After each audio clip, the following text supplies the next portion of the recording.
بسم الله الرحمن الرحيم السلام عليكم ورحمة الله تعالى وبركاته وعنو وناكسن داوديال meel kastoo joogtaan iskastoona daawanaysaan kusoo dhawaada barnaamijka xogta ciyaaraha dalka qodobadaad ku daawan doontaan ayaa waxaa ka mid noqon doona tartanka Janad Daawud iyo sidoo kale toddobaadka xorriyadda oo markaasi lagu qaban doono garoonka kubadda cagta ee Stadium Muqdisho iyo sidoo kale garoomada kala duwan ayaan idiin soo gudbin doonaa tartanka ayaa lagu daafuri doonaa kooxaha Elman iyo sidoo kale kooxda markaa Al-Badr ayaan idiin soo gudbin doonaa haddooleedmo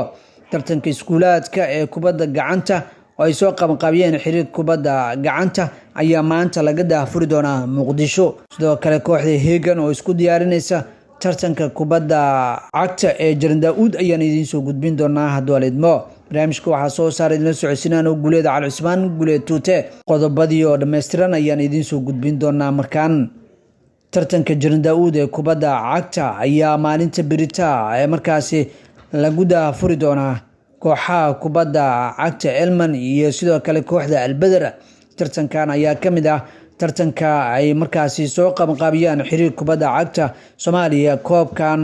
waxaa dhigta kooxda Horseed oo markaasi ah kooxda magaca militariga ku ciyaareysa sanad walba tartankan ayaa la qabtaa waxaana loo qabtaa kooxaha heer kala duwan ee dalkeena Soomaaliya iyagoo markaasi loo kala saaro gruubyo oo markaasi ugu dambeyntina final loo qabto tartankan waxaana tartankan ka qayb galay ilaa 12 kooxood oo markaasi kamid ah kooxaha heerarka kala duwan ee dalkeena Soomaaliya kooxda Al-Badr iyo sidoo kale kooxda Elman oo ka wada mid ah kooxaha sida weyn ee ugu xifaaltama tartanka Janad Daawud oo markaasi kamid ah tartanka xiisaha badan ee dalkeena Soomaaliya ee ka dhaca berito ayaa la daafuri doonaa sidoo kale munaasabada 26 iyo sidoo kale 1 Luulyo ayaa lagu xusi doonaa isla tartankan ee kubadda cagta ee koobka Janad Daawud kooxda dekedaha ayaa markaasi tababar ku jirta xil ciyaareedkan oo isku diyaarinaysa horyaalkii tartanka Janad Daawud sidoo kale waxaa soo booqday xogayaha kooxda iyo sidoo kale ciyaaryahan Maxamed oo isna markaasi kamid ah ciyaartooyda laf dhabarta kooxda dekedaha oo horey u soo ciyaaray Maxamed Cali Sow Raage Yirisow ayaa lagu magacaabaa wuxuuna kamid ah ciyaartooyda waaye aragga ah ee dekedaha markaasi u soo ciyaaray waxa uuna kamid ahaa ciyaartooyda dalka dibadiisa ku noolaa waxa uu muddo dheer ku maqnaa dalka dibadiisa hadda ayuu dib ugu soo laabtay kooxda dekedaha ayaa soo dhaweyn u sameysay iyagoona xarunta tababarka kubadda cagta markaasi ay ku sameyso garoonka Engineer Yirisow ayuu saaka ku booqday kooxdan ayaa diyaar garow xoogan ugu jirta tartanka dhawaan bilaaban doona ee Janad Daawud sidoo kale maanta ayaa la daafuri doonaa tartanka kubadda gacanta iskuulaadka iyagoo loo qaban doono 4 iskuul oo markaasi ka wada mid ah iskuulaadka markaasi dalka ka jira iyagoona qayb ay ka yihiin iskoolka Al-Huda iyo sidoo kale Sharif Qulateen ay markaasi maanta lagu daafuri doono tartankan xiisaha badan waxa uu ka dhici doonaa garoonka Wish Stadium waxaana markaasi soo qaban qaabiyay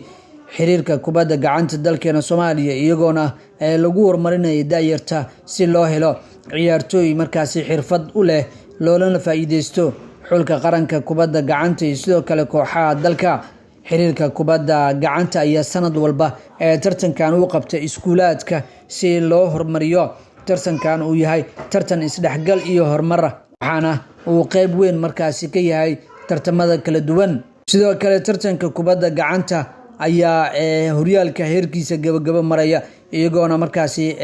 kooxaha Horseed iyo Hegan ay ku xifaaltamaan tartankan ayaa wili kala hogaaminaya walow kooxda Hegan ay tahay hogaamiyaasha tartankan waxaana ay markaasi leedahay 10 dhibcood halka kooxda Horseed ay leedahay markaasi 8 dhibcood halka kooxda barbaarinta gabdhooda ay markaasi leeyihiin 2 dhibcood halka kooxda Ilees aysan waxba dhibco ay lahayn waxaa harsan oo kaliya 2 kulan tartanka wajigiisa labaad waxaa isku harsan kooxda Ilees iyo sidoo kale kooxda xarunta barbaarinta ay markaasi ciyaari doonaan oo qayb ay markaasi ka yihiin dhanka kale kulanka ugu dambeeya Jimcaha ayaa la ciyaari doonaa ay isku wajihi doonaan kooxaha kubadda gacanta Horseed iyo Hegan oo markaasi wejiga labaad uu yahay. Kooxahan ayaa markaasi xifaaltankooda aad u yahay kuwaasoo ku xifaaltami doona kubadda cagta. Guud ahaan halkaas ayaan kusoo gabagabaynaynaa barnaamijka xogta ciyaaraha dalka. Sidaas iyo nabadgelyo.